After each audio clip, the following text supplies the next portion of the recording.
Asante sana Mr. Speaker.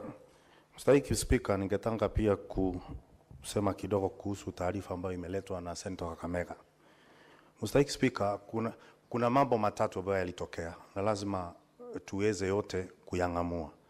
Ya kwanza ni kwamba kulikuwa na maandamano ya Gen Z, kulikuwa na wakora walioingilia maandamano ya Gen Z, na kuna wakora pia na kuna wale ambao wengine wapita njia ambao walikuja kupata kufa na wako katika maandamano. Mr. Speaker, nasema hivyo kwa sababu kuanzia kesho nitakuwa tunaanza mashishi ya waine ambao waliuawa. Na wengi wao wako na miaka 20, Mr. Speaker. Na wengi wao walipatikana na risasi wakiwa wengi manyumbani na wengine katika makazi yao. Mr. Speaker, kama viongozi ni vizuri pia tung'amue mbivu na bichi. Na nimeona wengi wakisema kwamba watu wauliwe.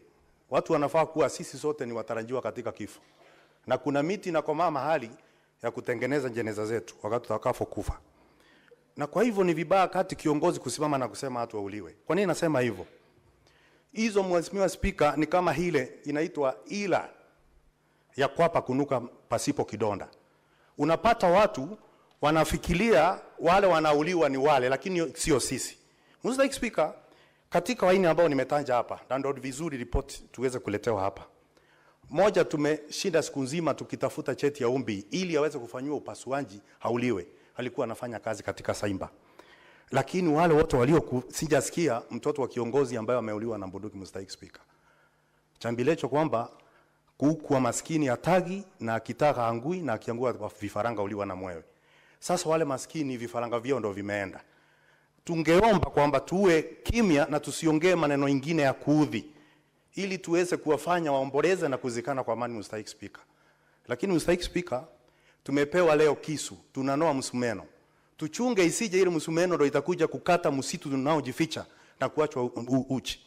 Mr. Speaker, anayeogelea baharini kwa kutegemea mawimbi, wakati anaposhuka akiwa hana nguo, uchi wake huonekana mchana peupe.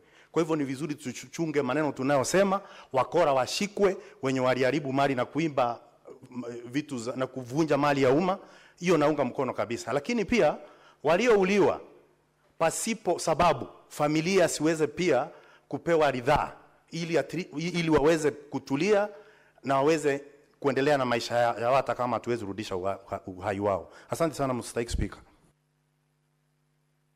Senator Olekina.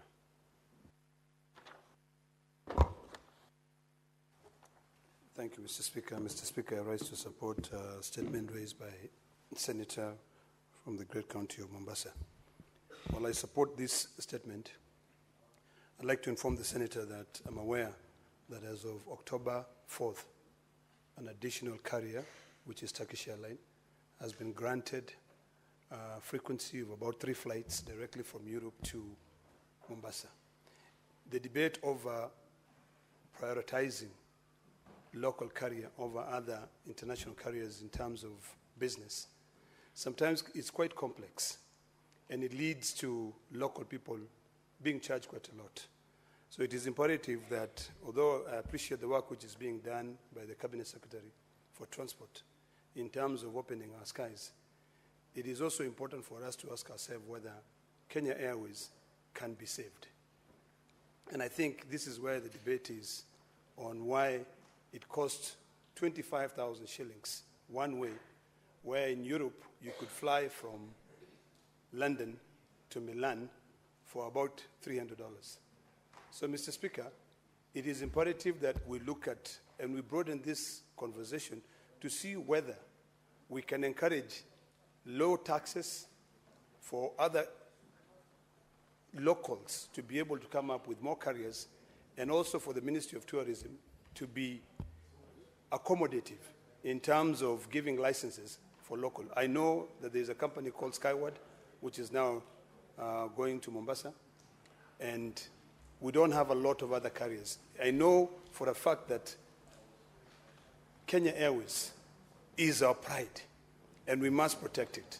But we all have to do something also to be able to open the skies and allow. Other airports are coming up. Narok Airport is coming up, Mr. Speaker, and we hope that by next year the airport will be ready. We'll be very happy to have tourists flying directly from Europe to Narok, to Masai Mara. Does that mean that Nairobi will not be getting business? No. It just means that we are growing our economies. Sometimes, Mr. Speaker, when I hear people talking about doing away with the national park so that they can extend and convert Nairobi totally into a Congress jungle, it beats the purpose of why we have such a huge country and we cannot go in and create other cities in other areas. I'm happy that today we're able to give Thika city status. I'm hoping that in future, we can be able to now talk about other counties creating their own cities, airports. Well, the process of getting Thika to becoming a city status, it is as good as done, So we want to encourage that instead of congesting everything in Nairobi, we encourage. One other big challenge, Mr. Speaker, is that because the cities are so close to each other, sometimes it doesn't make economic sense to fire out an engine of an aircraft, from Narok to Nairobi, because by the time you are trying to go up, you are descending. So it doesn't make sense economically. But I think it is important that we look at it holistically to see how best we can reduce taxes and encourage more people to invest in the aviation industry. Otherwise, I support, and I just want to appreciate what the Ministry of Transport is doing in allowing more international. Now we need more frequency. I think if Turkish Airlines is given to bring more, if British Airways is given more, other people are given to fly directly to Mombasa, to fly to Narok, we will be opening our economy to, more foreign currencies.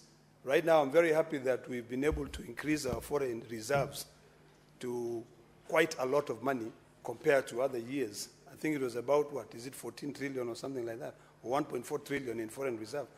It is something that when we do it practically, we can be able to benefit our country. Thank you, Mr. Speaker. Senator Tabitha Mutenda.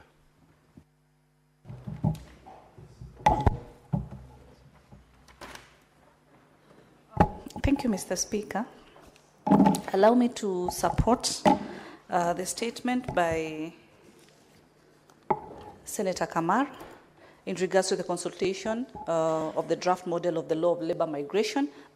And this is because, Mr. Speaker, I have a bill, which is, I'm happy it's at the Committee of the Whole. And the issue of migration and the issue of our migrant workers, Mr. Speaker, all cutting across at international levels is very critical, Mr. Speaker.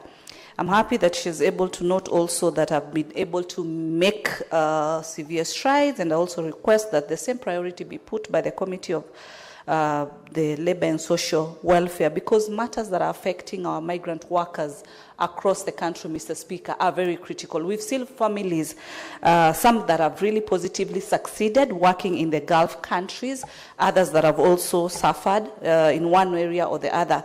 But because these are our brothers and sisters from the different countries, but more specifically because my bill touches our Kenyan brothers and sisters who've traveled out there. It is a bill that gives them an opportunity to be treated fairly and with the right standards as other African countries, the same way they are treated. It would be very unfair, Mr. Speaker, whereby a Kenyan employee out there is really paid peanuts, while the same counterpart coming from a different country is paid higher, simply because we've not been able to negotiate correctly. But I'm happy that this bill is in place. It has been well embraced, and I also ask the ministry to keep up the same speed. Allow me to also to touch on the statement by Senator Hamida in regards to Mr. Juan Peter Ayiro, of a senior teacher at Alliance Girls High School, Mr. Speaker. We were able to see. Senator Muma. I hadn't finished, Mr. Speaker, because the majority whip just called me out and said order, and so Senator for Kakamega, if you have a point of order, you know what to do, but you do not exchange directly with your colleague. Proceed, Senator Mutenda. Proceed.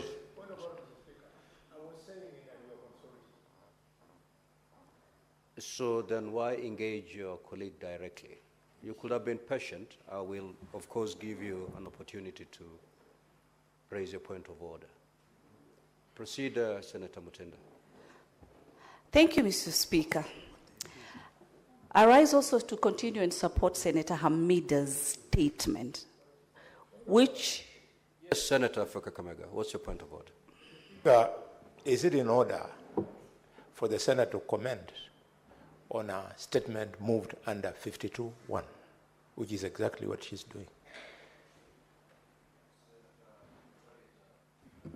You're out of